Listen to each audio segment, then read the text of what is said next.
Hi, and welcome to the Warrior Moms podcast. I'm your host, Trina Rothman, and joining me live tonight in the internet studio is my friend Mandielee, and she is here tonight to talk about her Warrior Mom's journey. But before we begin, I want to just go ahead and just use my notes real quick to discuss some, I guess, shopkeeping things. So, for those of you who are members of our group, Warrior Mom Swag is up in the group. It's a little different because it was being difficult, or I was being hard. I don't know. It wasn't working for me. So what it is there's a bunch of different types of shirts, and then there's that are there for you to see the sizes that the shirts are available in, and then there's some graphics that you can choose from. Just message me, and we'll get the shirt made. We'll pop it in the mail if you're not local. Otherwise, I can do a porch drop off. So the Facebook group is a wonderful resource for you guys. It's something that that myself and a few other Warrior Mom volunteers work very hard to keep up and keep going for you guys. You are welcome to join it. Just send us a request. One of myself or the admin or the moderators will approve it.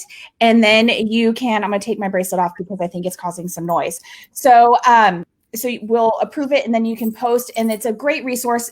We're constantly adding things. We're expanding it. If there's something that we haven't added to it, which there probably is, because again, we're just a few people, we just let us know, send us a message, and we'll go ahead and add it. So it's a great resource. It's a great community. We want to keep building it up. So please join the Facebook community, which is facebook.com/groups/Warrior Moms. And then it ends Warrior Moms community, and then another slash. So we are also a live interactive show. So if you have questions, comments, you go ahead and ask them. If you are watching either through the Warrior Moms community, my personal Facebook page, or Unsocially Acceptable on Facebook, we will be able to see your comments. If you're watching from anywhere else, I won't be able to see the comments, but those three locations we can. So if you have questions, if you have something nice or encouraging to say, please go ahead and say that. If you have something not nice to say, we don't want to hear it. So that's it, plain and simple. So questions, we will do our best to go ahead and answer those for you. But all of that's just normal stuff for the show. And we're going to get into Mandieelee's story here. Oh, I just knocked my mic over. So Mandielee, thank you so much for coming on the show tonight to share your story of your two wonderful boys. So I'm just going to let you go ahead and start, and you just tell us. You start with your story. Start from the beginning, where most people do. Thank you so much for having me, Trina. Absolutely. So, my story, like most, or some, I should say, I have two special needs boys that have cerebral palsy, epilepsy, cortical vision impairment, global delays, all the things that come with all of those diagnoses. So my oldest is 9, and my youngest would have been 6 this year. So he passed away this last August, and we just hit our 1-year mark of going from a family of 4 to a family of 3. And the changes that come with that and everything is just, it's hard. Absolutely. But so a little bit of background for us. Our oldest was born in Detroit. My husband and I got married in April of 2011. Our son was born out in Detroit while we were out there working. Then we went out to California and was working out there, and that's where we had our youngest, Archer. And we were there for a couple years, and then now we're back in Texas, where I grew up and I'm from. And so we've been living life here for the last, I want to say 5 years now here in Houston. So it's been amazing. It's been awesome. The community that I've grown to have out here has been crazy and amazing. So I know we had talked on the phone about sharing my story. It's a story that a lot of people don't want to talk about just because of how sensitive it can be and is. But so Archer passed away 2019 August, And we're always told at the beginning, and when we started getting these diagnoses, that our child will probably pass before us. It's a fact. Between the seizures that they have and their diagnosis and their cerebral palsy, it's something that you don't want to think about and you don't want to talk about, but it's there. And it lingers in the back of your head your entire life, their entire life. So with Archer passing, sorry, I'll try not to get too emotional, but no, you have your emotions. You're allowed to. With Archer passing last year, it really is very unexpected. It was very sudden. And I mean, as much as you try and prepare yourself mentally for it, you can't prepare yourself mentally for the loss of a child. But you figure out a way. You pick up your bootstraps and put your shoes back on, and you make it through each day the best that you can. And so it's really, I've tried to be there for a lot more parents because, you know, you don't expect it. Yes, you know, like I said, in the back of your head that, hey, it's going to happen, but you never are fully prepared for the fact of when it does happen. And I think that's the biggest thing, is when it does hit and when it does happen, to know that you're not the only person out there that's had this happen, to the fact that you're not alone in the battle to do. So for us, we're blessed enough that when Archer passed away, we had some friends that were at the hospital with us, with me. And I think the hardest part on, besides losing, of course, that's the hardest part, is losing your child, but the fact that the police treat it as, I don't know how to say it in a nice way and not come off, but they treat you like a criminal. They sat there and they questioned my husband for over an hour, and he's had to stay at the house while I was in the ambulance going to the hospital, and they pronounced Archer there. And then to sit there in the hospital by myself, without my husband there, without, you know, anybody really besides the nurses, the doctors, and all that. And then finally my husband was able to come, and it had been at least half hour, 40 minutes since our son had passed away, that my husband was finally able to like be there. And that there just sits with me so much, because it's like we weren't able to do it together. It would have been a little bit easier, I think, to take that hit together rather than being separated. I'm sure, I know that it bothers him too, because he wasn't able to be there. And anytime you get into the ambulance with your child and you leave a spouse behind, you know, you wonder whether or not it's going to be the last time you see your kid. If putting them on the ambulance is the last time, and for us, it was for him. And sorry. No, don't be sorry. This is your story. It's hard to get through something like that by yourself. And then when my husband ended up finally making it to the hospital, we had a set of friends that had made it there, and they were sitting with me so that I wasn't by myself. Our church bishop showed up and his wife, and they had driven all the way from, I want to say it was like California or something, and they were on their last leg, and they drove in at like 1:00 in the morning to sit at the hospital with us till we were ready to part ways. And our nurse actually ended up keeping our oldest for us, so that we could, kept Silas for us, so that way we could handle the things that needed to be handled and take it a day at a time and focus on us, and, you know, getting your mind in the right space to take care of yourself, your family, all the things that need to be taken care of. Because I tell you, day one, we had calls from the hospital. What do you want to do? Calls from the morgue, you have to make all those decisions, and you're not prepared for it. Nobody's ever prepared for somebody to pass away, but for the fact that when your kid passes, you really are not prepared as much as you think you are. And I know you know the story all too well of watching your kid pass and then having to come back and hoping that they do come back that one time. Being in the hospital, it definitely makes for a hard. It's not fun to see between hospital visits and stays, and it just, yeah. So a lot of ours was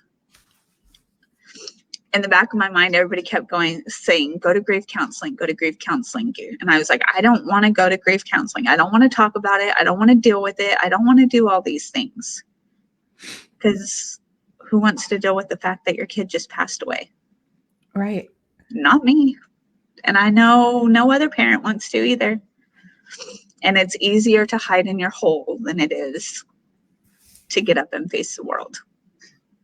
But we ended up, a church of ours, that's a friend of ours that we do some work on, ended up saying, oh yeah, we have this grief counseling class, blah, blah, blah.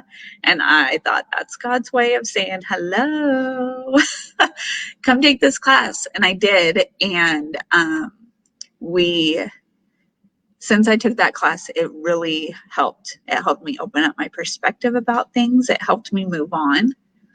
And not, I say that in the nicest way, because you'll never move on from losing your child, but it helps you to take each day with a little bit of a better stride. And one of my favorite sayings was, give yourself grace. And they just kept saying it and saying it and saying it. And it's like, you have to give yourself grace. It's not going to be easy. It's definitely going to be hard. And it comes at you in the most unopportune times. The grief, the pain, the irritation. I was sitting at a car wash once, and it was probably like 2 months after Archer passed away. And I wanted to get all the seats clean, the whole back, and just get the car done. And some lady honked her horn at me, and I got really mad. And I had them detailed all the seats so that I could put Archer's seat in the stow and go, because looking at the seat every day it was too much. And so I needed to stow the seat away so I wouldn't have the constant reminder that he's not there.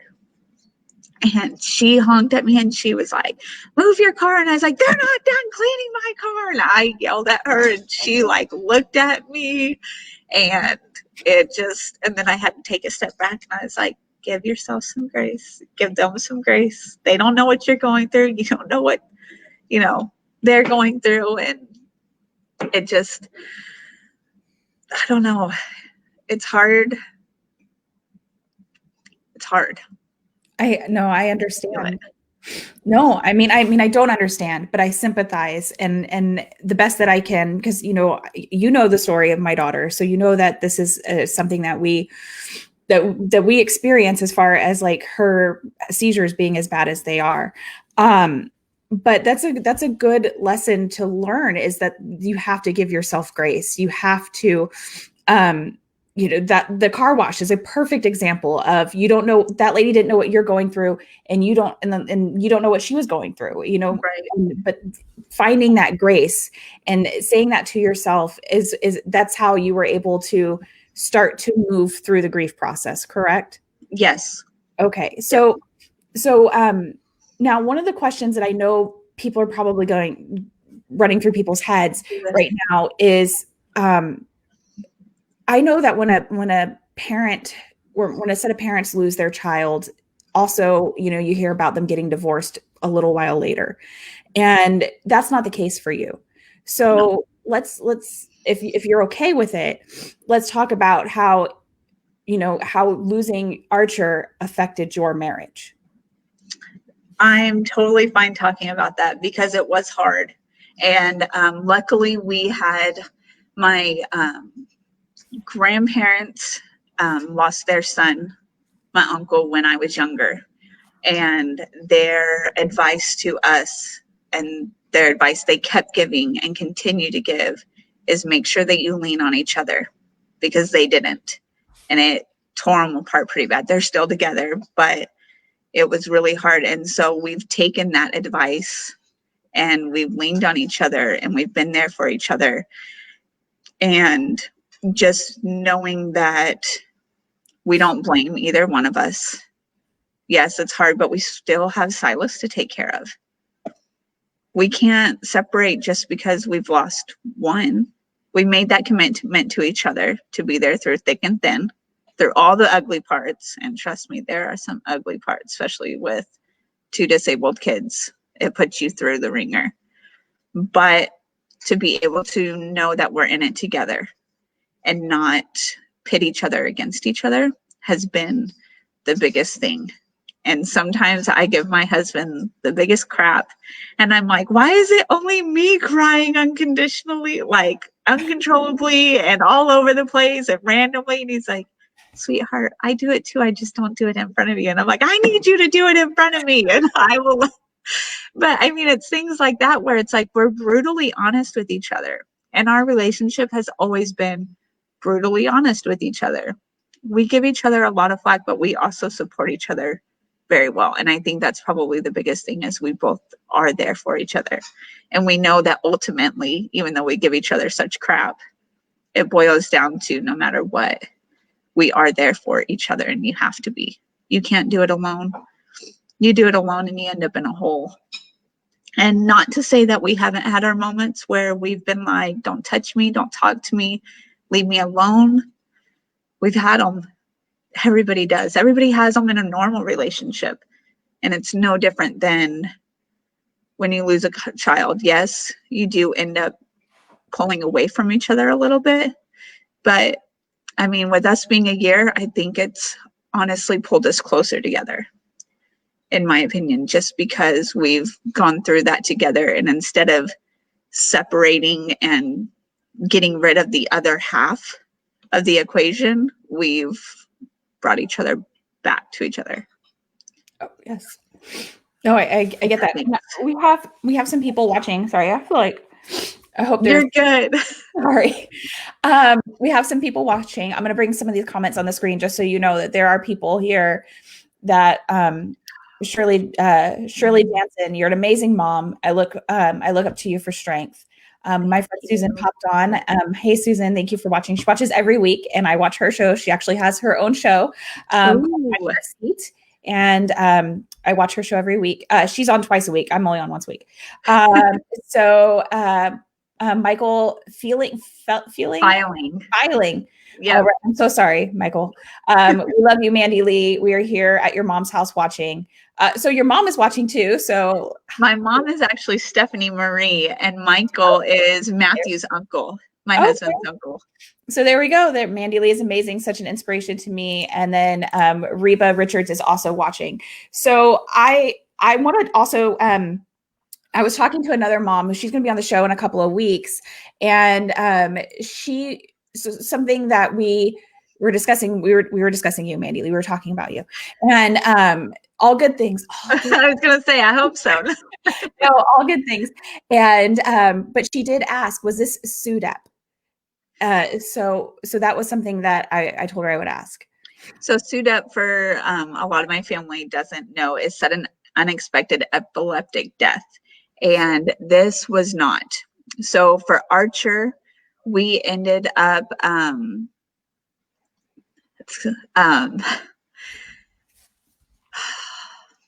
we figured it probably would be at one point in time, but it ended up not being SUDEP. For him, his body just stopped. So we my husband was getting ready to go fishing in the morning with his guys from work. And so I was like, why don't you put Archer in bed?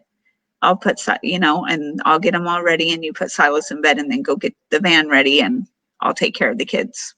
Normal thing for us. And I stepped out the doorway to where the back of our couch was maybe 3 feet away to grab the suction machine and turn around, and he wasn't breathing. And so his body had just completely stopped working. And the people that do know Archer, he had breathing issues as it was. He sounded like a freight train all the time with all of his snoring, whether he was awake or asleep, he snored and rumbled and everything. So it was very, in a sense, it was very traumatic just because it wasn't something we, like SUDEP, you know, when they fall asleep and they have a seizure and they don't wake up from it. That's the fear that we always had in the back of our mind, that that's how he would pass. And this one was not.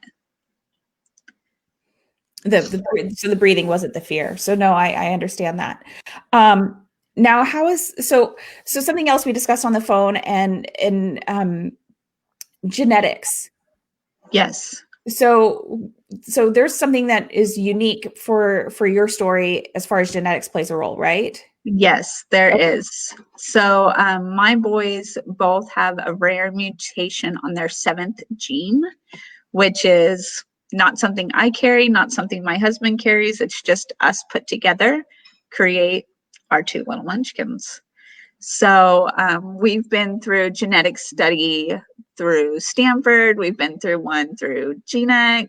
We've done all the things, all the blueprints, all the things. And this last whole genome was the one that they found the 7th on. They had a suspicion that it might be on one of the other genetics tests that we did because they saw an abnormality. And then they ended up confirming it on the last one. And so they don't know if this is the cause of why the boys have CP, have epilepsy and all the things, or if it's just part of it. We're not sure. It's still being researched and being studied, but yeah. Okay, so those who are watching that don't know why genetics is so important, a lot of times when you have a special needs child or you have a child with epilepsy or you develop epilepsy, all these different things, genetics can play a role. And genetics oftentimes you can't quite, we'll use, because I know most about epilepsy, we'll use epilepsy as an example. So like with epilepsy, a seizure is a seizure and you can catch it on an EEG, but you don't quite know why you're having a seizure. You know if you catch it on an EEG, you know where it originates from, but you don't know why the seizure is there, right, unless it's acquired. But even still, you have to do testing to rule out acquired. So when you have genetic testing, you can see, like they usually start with like an epilepsy panel, which is what we did for my daughter. And I'm sure you started there as well. Yes. So you have these little, it's like a little splice of certain genetic markers to tell whether or not you have epilepsy. But then if there's something, an abnormality shows up there, then they may ask for a larger panel, which is usually a full genomic panel, which it takes years and years and years. We're still waiting on that for my daughter, and it'll be a few more years before that happens. But like classic example for my daughter, she is supposed to have, she has a genetic mutation on POLG1, and POLG1, if it has 2 mutations or 2 deletions or however, which way you want to say it, it's terminal. And my daughter only has 1. And there's no science behind it. They're like, oh crap, we don't know the answer. Yep. So having these types of genetic studies is so important because my daughter, for her, we don't have the answers. But in the future, if somebody else pulls up that single deletion, which is actually, I finally met somebody on Facebook who has the same single deletion as my daughter, and they have the same symptoms. So that is why it is so important, because now you have 2 samples that you can look at, and that's how diseases are developed, and that's how diseases are named, and that's how you can predict future outcomes for other children. So having this genetic study for both your boys, because like you said, it's not you, it's not your husband, but the 2 of you, for some reason, it happened. So this is how the science is emerging. It's still very, very new, and it's very, very important for a lot of different reasons. So I just wanted to say that, so that way people can understand why we talked about genetics. So, for sure. And so, Mandielee, you are such a good member of the Warrior Moms community. I can message you and I can ask you a question, or I can be like, look, there's a mom here. I'm equipped to support her emotionally, but I know that you know all the things. Like if you have a question about insurance, Mandielee. If we have a question about insurance in another state, Mandielee. So it's just, there's so many wonderful things. And you are such a resource. And to hear your story and to know that it's so fresh and it's so raw and that you're still so giving, that is a wonderful quality in a person. And since your mom is watching, I want your mom to know how amazing that is, because no, I'm like, don't be embarrassed. It is so true. That is a rare quality in a person, because most people will be like, you know what? I'm still hurting. I'm still grieving, and I need this time for me. But you are doing amazing things and helping people, and you're using your I know that I don't know how to say this without sounding terrible, but like, you're using a lot of fun to do good. And that's, I appreciate you in the community. I truly do. I know that I can message you again and you're there with answers, or if you're like, nope, I'll find the answers. So I truly appreciate that to you, about you. And I know the other moms feel the same. So we've got other people that are watching. Ginger Bruce says, thank you for sharing your story. Lisa Pratt Hansen says, love you, Mandielee. Random Facebook user, this is probably somebody who's watching in the group and for some reason doesn't show the names. You were such an inspiration, you and Matthew and the boys. So clearly she knows you. Mom says you're a rock star. I agree. And is a blessing. Mandielee is a blessing to everyone. And then my friend Tracy says you have a very special gift. And I definitely, and then somebody else says, you're getting all the comments. So awesome. And the bestest.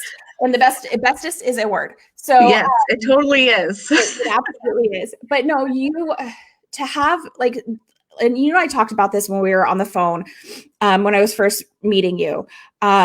You know, you have so much information to offer, but we felt that this was the starting point for you with the Warrior Moms community, is that you tell your story, because with Unsocially Acceptable, it is something that we discuss. We discuss the hard things. We discuss the things that don't fit in a perfect social media box. You can't put a filter on hard things in life, but they happen.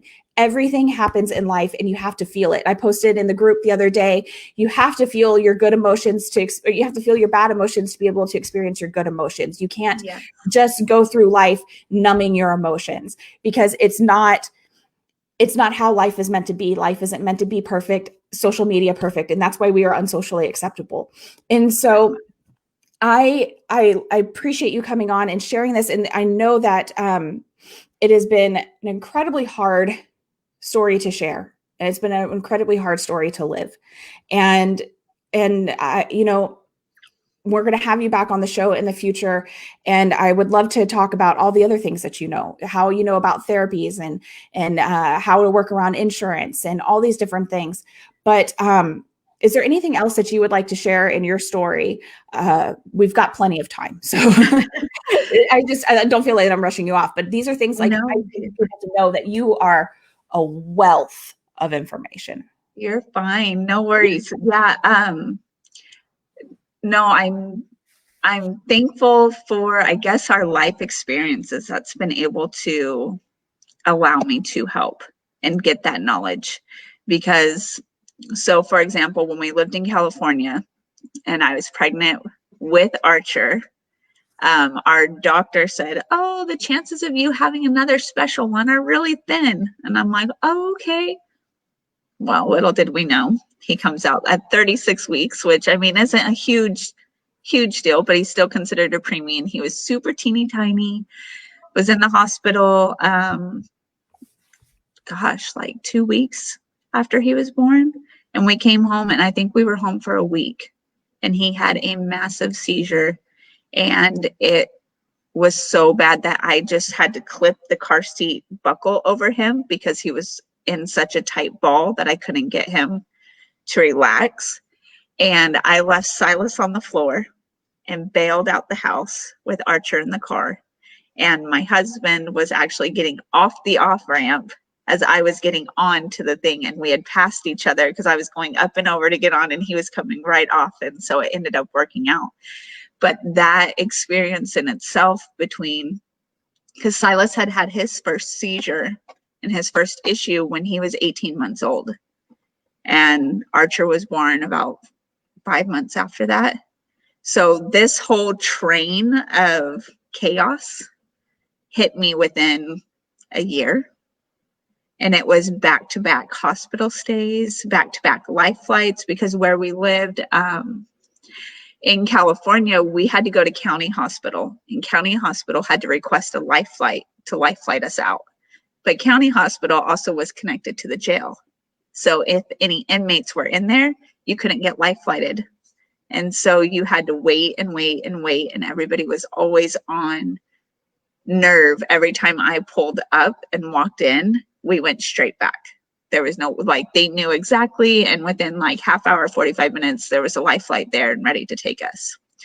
So not that I'm grateful for our experiences, but in a sense I am, because I've always liked helping.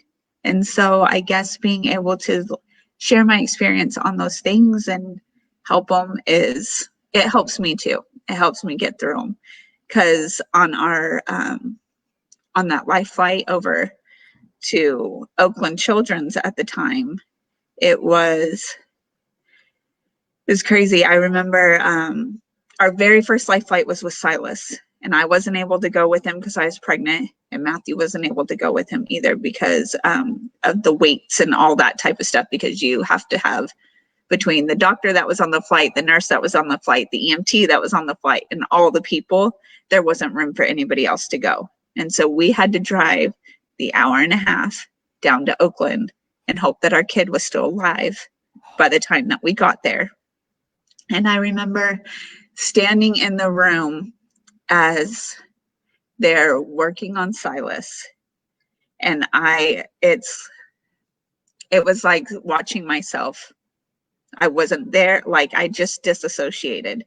And it was like I was standing over myself watching all of this happen, watching the doctors run around him, do all the things, the nurses, my husband standing there, and both of us just looking at him like, are you gonna be okay? Like, we had no idea.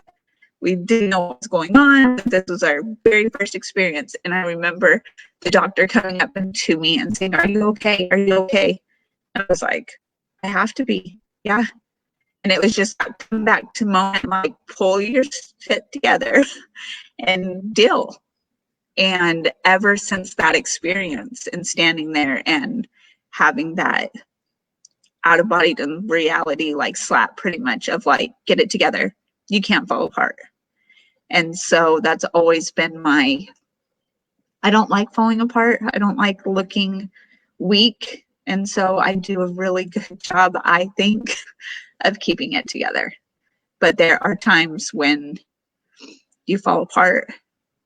And that was our very first experience, was just standing there watching everything happen. And I'm pregnant with Archer and watching Silas, and there was nothing we could do. He was unresponsive to everybody. He had a 6.5 hour seizure. And we didn't know. We were in a state with no friends at the time, no family, by ourselves. I mean, we'd only been married a couple of years. It's like we had just moved there, not 9 months before. So it was a whole new train that we were on, as it was living in a new state, being by ourselves in another area again. And deal with this and mitigate it because we had last year that we were there, and her daughter Addison, and we ended up becoming really good friends. And her daughter has cerebral palsy and a bunch of other things. She has epilepsy as well.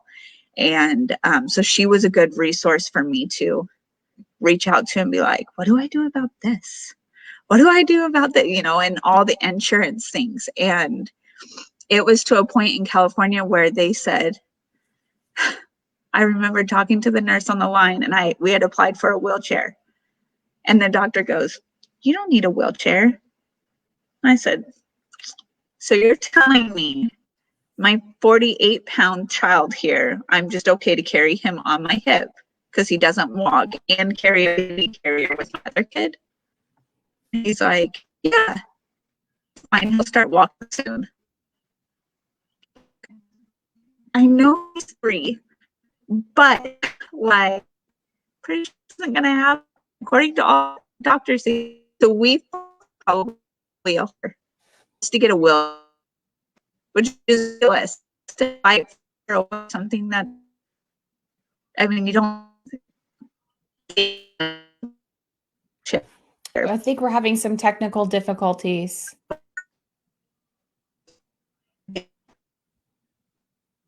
Let's just see if we can rebuff it.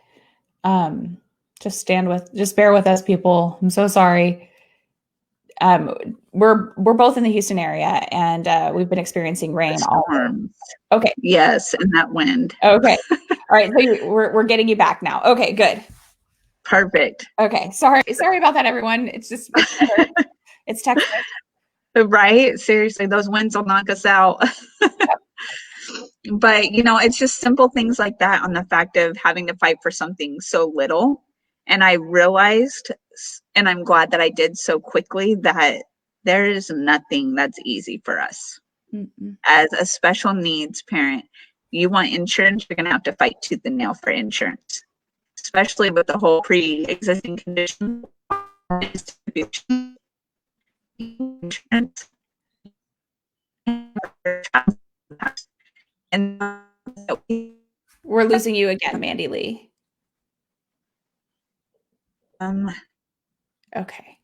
I think you're coming back. There we go. I know. Let me try and close one of those windows. Okay. See if that helps. And we know your husband's not gaming because we told him. He's not gaming. He's hanging out with Silas. So, yeah, I did tell him, I was like, do not get on that game. Yeah, I just think that like having to fight tooth and nail for everything, I'm more than happy to share the wealth, because I mean, we have friends where they're like, do you have this? And it's almost like, who has what medical supplies and what? Can I trade your medical supplies for the medical supplies I need? And it's like, we laugh about it, but sometimes it's like, you know, one of those little dealers and you're like, okay, I'll give you 60 syringes for meds if you give me a box of Pat, you know, but I mean, and it's, you have to laugh at it. You have to find the joy in the small little things that are so ridiculous that you can't do anything but laugh. Because if you sit here and if you let it eat at you and you let it rot your soul, you're not going to get anywhere. And you are no better for yourself, for your family, for your friends, for your kids, for anybody if you just let it eat at you. Absolutely. And so I've always tried, and at least I think I have, I don't know. I'm sure these people in the comments can totally tell you my days that I've been no, you have fans. You have fans. I also said no negative comments. So you're negative. I'm surprised my mom hasn't hopped on and been like, well, wait till after 10 p.m. because this woman, no, I am seriously an old person. Like 10 p.m. hits and I'm on night. Don't talk to me. Don't mess with me. I have been up all night. Leave me alone. Give me my blanket and my pillow and let me go to bed. But no, I mean, like I said, you have to laugh at it, because if not, then it eats at you. And that's no way to live life. I mean, we've always done it to the fact that we've never known. And I guess it is a blessing that we were told so early, like, expect your kid to pass away before you. And I mean, that's the rudest thing a doctor could tell you, right? Yeah. You're like, who the hell are you to tell me that my kid's going to pass away before? But it's the truth. As you go on, after you get that initial kick, the doctor telling that, you realize it gets closer and closer and closer. And with each hospital stay, each doctor's visit, each thing that happens, it gets closer. So we're experiencing technical difficulties again. So please just bear with us. It's just weather right now. We're so sorry. Just give us a couple minutes or couple seconds. It usually comes back pretty quick. So Mandielee is with us tonight, and she is sharing her story and how she's overcome some very hard times in her life. And it's raining in Texas, so we're just giving it just a second to pick back up. But I thank everybody for being here and watching and hearing Mandielee's story. So we're just waiting for her to come back on. There she is. Oh no, wait, hang on. Okay, there she is. Okay, there we go. I told you she'd come back. I wasn't lying. There we are. I'm not good at stalling. And we've got weather, and she'll be here right in a minute. Yeah, maybe. It's the weather. It has to be, because I'm hearing thunder right now. So. Oh yeah, and it was blowing pretty bad to where we were hearing the trees hitting. So yeah. But no, I'm really grateful that you had me on here, because I mean, I can talk to somebody person to person, not a problem, and I will talk your ear off forever. But I truly enjoy talking to people about Archer, about Silas, about our life. You want the nitty gritty? You ask, and I will 90% chance give it to you. There's a line that I do draw, but I'll give it to you, because if we don't share what we know, then you don't let somebody else know that their struggle is okay and that they're not alone. Right. There was a talk that I read from one of our church talks that I had been reading, and she had made that statement, and it probably was 5 months after Archer had passed. And her biggest statement on there is, if you do not share your hardships, how is somebody else going to know that it's okay and that they too will get through? And I mean, no, I completely agree. And that's why I blog. That's why I write what I do. And because, again, if I have to live through it, if I have to go through the darkness in the forest, if I have to walk that path, yeah, I can do it myself and not share that story. But it was scary for me. So why not tell people how scary the woods really are? How scary that path is. And so that's something that I've always felt that's been my personal calling I'm a storyteller. So that's my personal calling, is to tell everybody my story. Not that sounded so egotistical. Let me just back that up. You're totally fine. Yeah. So I always feel that, if I was granted the ability to write, the ability to talk, not so much, but the ability to write, that's where I'm at. And I use my God-given gift of writing to share a story for people who may end up on the same path as me, because I was given that gift to write. That's what I'm going to do. I have to. Right. I feel like duty bound. And I think you and I are very similar in that regard. I think you also, we didn't even touch on it. I mean, I did when I did the marketing for the show. You have a blog that chronicles your story. So it's Demke Boy. I'm saying your name right? Okay. DemkeBoys.com. And you write about what's going on with Archer and Silas. And then you have so many other things too. You have so many irons in. I'm so bad at things like that when I have to talk. You have what is it? Irons in the fire? Is that what it is? Something like that. Or brands in a fire, something. You have things in a fire. You have a lot of them. And so, you have a lot of stuff. Let's talk about that, because this isn't all bad things. This isn't hard things. This, you in all of your seasons of life, you still have things for yourself, because for me, writing and doing Warrior Moms is my self-care, as well as going to get massages and sitting in traffic. So all these different things are my self-care. But what's for you? What's your self-care? Crafting. As a lot of people. So Demke Boys, I originally started because I did want to share the boys and their stories, and so that people weren't alone, because I was so alone for the first couple of years doing all of it, that I was like, there's no way I can not share what I've learned, what I know. There's got to be people like me and that are feeling the same exact way, right? Absolutely. And I mean, like all things in life, it gets kind of crazy, you know, and you slack off on certain things. And so it's not as up to date as I would like it to be, but it is there. And I am 100% honest. There's no face there. It is exactly what my thoughts are, what my feelings are, what I've been through, the nitty gritty. And so in order to keep myself sane, I like to craft.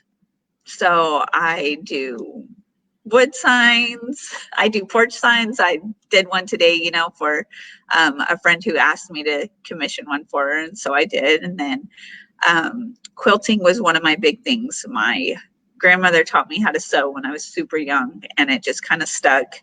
And I've made, I don't know how many blankets for friends' kids, for nieces, nephews, you name it. I probably have made one for them. But that was one of my biggest things. And I'm sitting in the hospital, I would always do like an embroidery quilt to where you stitch out the design onto the fabric by hand. And that for me was soothing. I could sit bedside for hours and just stitch. And so sewing, quilting has been a big thing. And then after, when Archer passed away, I ended up taking from my word of mouth business of shirt making to an actual business. And that's where I ended up getting some help, and we ended up starting Gabby Co.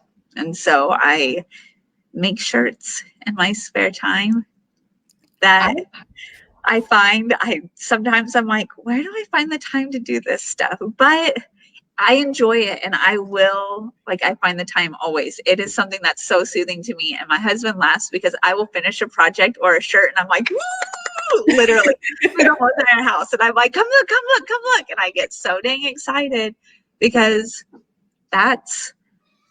it's something that makes me so happy to do. Somebody asks for a shirt, I'm like, heck yes, let's do this. And I will do it. Somebody's like, will you make me a porch sign? I'm like, yep, let's do it. I might be like, well, lately I've gotten better at being like, well, I'm a little crazy right now, but give me like a week or two, because before I always say yes. I have a problem with saying yes for some reason, but I really do enjoy it. And then of course, because we do have a Great Dane and he likes to play and have shenanigans. And so he's my fun. He's a goober. He's a nutcase. He's got facial expressions like crazy, and he sasses. So literally you tell him no and he'll be like, whoa, whoa, whoa, and yell at you. And I'm like, really? Really? And then it just makes it 10 times worse. So we picked up a really good tradition of going on a WALK 3 times a week while Silas was in school. And that really helped, my self-care, because I used to be super active and everything like that. But then once you have kids and then you have special needs kids, your life kind of goes out the door and their life becomes everything that you revolve around, and all your appointments revolve around them. People say when you have kids, your life then revolves around their kids' stuff. Oh no, mine revolves around kids' appointments and therapies and all the extra things.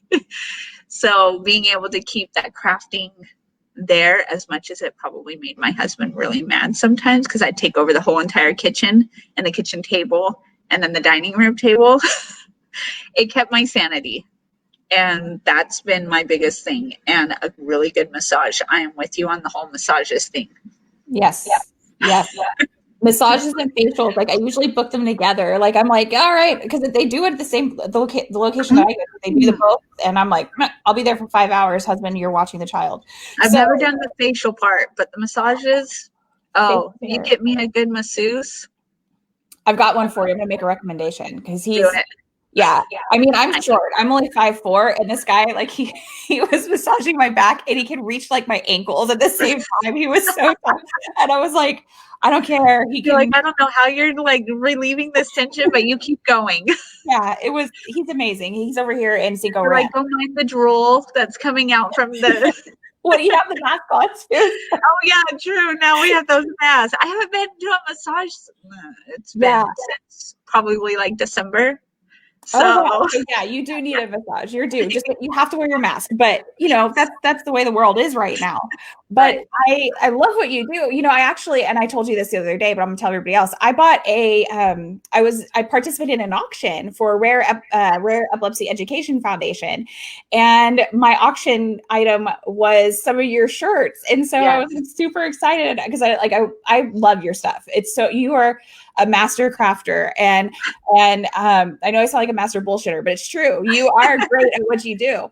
And Tracy, actually, she's really good at crafting. So maybe you two could meet and craft away. She makes mums and all that other wreaths. She was actually the one who did the wreath in the auction. Oh, okay. So yeah, I will definitely be getting with her. Yeah. So she loves to craft. You love to craft. I love to see people craft. I'll try, but I'm like all thumbs. I told you I sewed something to my leg when I was in home ec. So, but it's, I forgot where I was going with that. Oh, so yeah, like crafting, having that self-care is really, really important. And I do the same thing as you. Like when my husband and my brother and everybody sees, like, there's just something like, for me, it's like almost maniacal. Like when I all of a sudden my brain's like, we have to create. And so I take over everything. And like, I had that feeling a couple of weeks ago, and I took up jewelry. Like I was like, oh, I've never made jewelry before. I'll make jewelry today. And so, it really does help with the sanity issues. It really does help with coping. And if you're home all the time, because, I joke around, I'm like, I've been social distancing for 15 years because I've had a kid for 15 years who needs to be home most of the time. And so I say, it helps again with loneliness, or, like if she's napping for, she had a seizure and she needs to sleep for 48 hours, it gives me something to do. So, and like you said, your life revolves around appointments. So obviously it's very hard to have a day job. It's very hard to be a working mom when you're constantly going to appointments and you have two special needs children. So it can be a way to provide income too. So I love that you are as talented as you are and that you have all these different things, because I find a kindred spirit in you, because I'm that kind of person where, I'm not very great at crafting, but I am a person who has their, we're going to make, if it's not a phrase, it's a phrase now, irons in the fire. So there we go. But we have other people commenting. Terry says she's with the AHUG Foundation. The best feeling is knowing we're not alone. And I absolutely agree, because I was talking to my coworker yesterday, and I said, the reason why I created Warrior Moms is because I know what it's like to be alone. Yep. I do. I think we all do at some point in time. We know that feeling of isolation. You're isolated in a hospital room where you don't talk to anybody. Yep. Because the nurses are too busy with your kid and another kid, and then making sure that all the IVs that are 30 of them on a tree, as they call it, their tree of all their, 5, 5, 5, 5, 5, just trying to keep your kid alive. And you're like, isolation. And then, like you said, social distancing for 15 years. I've been doing it for 9. Don't quite have your, repertoire under, but flu season, cold season, nothing new for us to go, sorry, we're shutting the doors, the hatches, and bearing down for the next 4 months. And let's hope we don't bring something home from the grocery store or from dad's work or therapist or appointments or all the things. Yep. So I remember when COVID hit, my daughter and I were at Disney, or like COVID hit. Obviously it had been around, but when it was like big in the United States, and like when schools were shutting down and all that was happening while we were at Disney, and it kind of made for a really awesome Disney trip, but we'll talk about that later. But she was cracking me up. She's like, we're hunkering down. She's like, Nathan and I can do this anytime. She's like, we never have to leave this house.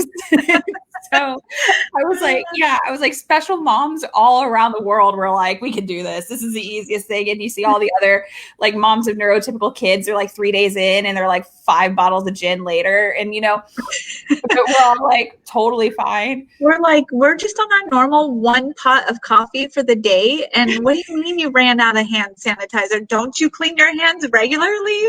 Yes.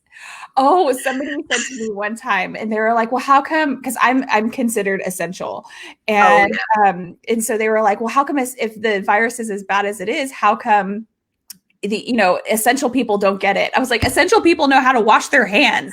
That's why they're essential." I wash my hands probably 300 times a day. It seems like I'm constantly washing my hands, and so it's the world we live in, but we are kind of, for us, I think in this warrior moms and special needs community, we were kind of set up for this. So for us, it's kind of like business as usual. And it goes back to trading medical supplies. Oh, do you need a delivery? Yes. I got a couple extras. Let's do drop off. Don't worry, I'll come into the house. Oh, okay, wait, we're losing you again. Just give it a second. She'll pop back up. I know it. She'll pop back up. I'm really bad at stalling, y'all. So let's see. It's windy and rainy in Texas. So Mandielee is having some technical difficulties, but I know she'll pop back on. There she is. See, every time I predict it. I'm like, do a little dance, entertain. It definitely makes me laugh when people are like, "Can I trade you this for this?" I'm like, "You can just have it." Are you sure you? Oh gosh! Oh no, we lost her. So there she is. She's gonna pop back on. Okay. Yep. There we go. That's what's so great too about the special needs community. And once you find this type of tribe, is if I haven't been through it, I'm sure the heck no somebody who has been through it, and I will connect you in a New York second, so that way, we're not alone. Yeah, absolutely. So we're getting close to the hour mark. So we're just going to finish up real quick. And I did say this, and I say this with everybody, but I've got plans coming along for this show. Mandielee will be back to share other parts of her journey. We have Tracy. She said that she would love to meet up with you, Mandielee. So there's that. The name, Terry is asking, what is the name of your t-shirt company? It is Gabbyco, right? Gabbyco. So that's GABBIECO.com. Yeah. And she's got really cute stuff, and she can do custom stuff too. So I love it. And you're having a sale right now too, right? Yes. This is our 1-year anniversary birthday sale. So all of our screen prints are at $15 right now. That's amazing. That's a really great deal. So yeah, Terry, make sure you hit her up for some stuff. And then Vanessa says, I've been doing this alone for a long time. I'm so glad to have found you. Vanessa, welcome. You're here. Welcome. Yes. Oh, Terry's already ordering, so you're good to go. But Vanessa, you are welcome in here. So yes, definitely send us a message. Let us know. We're happy to help you in any which way. So that's our next week. So I kind of loaded this month kind of to be like big topics.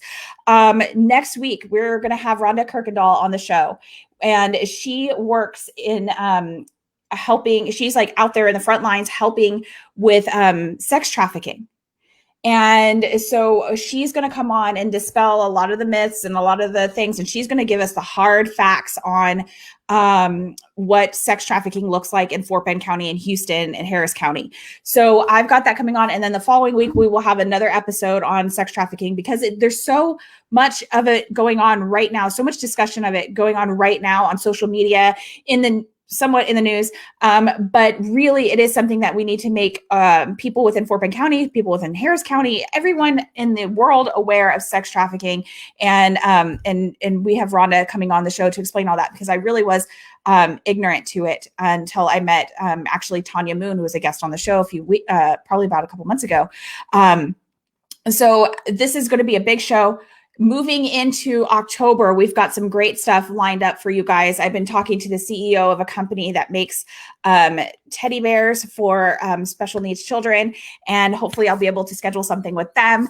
And then we'll move into November, which is Epilepsy Awareness Month, and we all know that I'm an epilepsy warrior mom. So Mandielee, it was fantastic having you on the show. I thank you so much. I'm so glad that we ended the show with laughter and smiles and happiness because it was such a hard topic, and and your story, I know it's not the story you thought you would have, but it's your story, and it's definitely worth hearing. And I appreciate you for coming on and sharing it. And I love what you do in the Warrior Moms community. And I'm so glad that we connected. And everyone, I just thank you so much for watching the show tonight. We cannot grow without your help. We are just basically a nonprofit company. So please like, share, comment, and add people to our Facebook group, invite people to our page, so that way we can help and share our story with more warrior moms. Everybody, I wish you a wonderful Wednesday evening, and I hope everyone stays safe. Thank you. Thank you.